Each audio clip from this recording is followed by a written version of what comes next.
Well, Julia, good afternoon. I'm sitting in Roses and String. Now, all around me there are handmade T-shirts, there's a sewing machine, they're stitching one of their very own unique bespoke bags that's especially for the Queen's Jubilee. It really is a hive of industrious activity.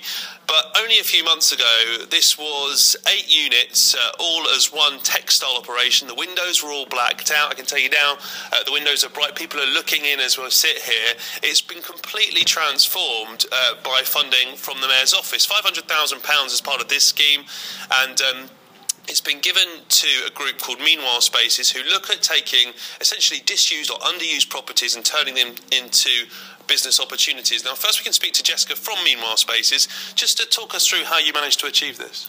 Well, because of the funding that was put in place from Design for London, we worked in partnership with Brent Council, Architecture Foundation, Blue Consulting, to get hold of a number of units that could be opened up to local people with business ideas. So those who perhaps were unemployed before or were just working from their bedroom, to actually have a shop front that they could trial their products, trial their business ideas, and hopefully build a sustainable business that either could stay here or be elsewhere in the area. Okay, well, what they do is they subsidise the rates and the rents so that the barriers to entry are somewhat lower than they might otherwise be. Now, the lady behind the sewing machine, if you like, is Laura, and it's her business, Roses and String. Now, Laura, you've been unemployed for 7 months before this, and you're one of those people you can include in those figures for London that show 1,000 people have gained employment in the first quarter of this year. I mean, that must be pretty relieving for you, but also you're now sort of in charge of this great business. Yes, I was employed for quite a while, and while I was looking for a job, I decided to sort of follow my dreams and try and set up my own business.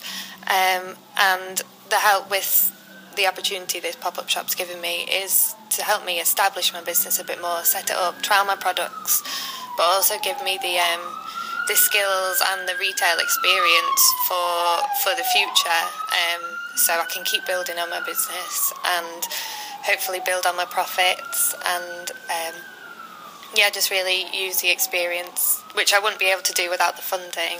Of course. And what is the impact, do you think, from people in the area? Because, I mean, I know this area pretty well, and the high street itself was not the best, and now you've got these buildings all painted blue. They've got really nice designers who've come in and done quite decorative things in the windows as well. It does seem to be attracting quite a lot of people to this part of the high street and obviously to the shops next door.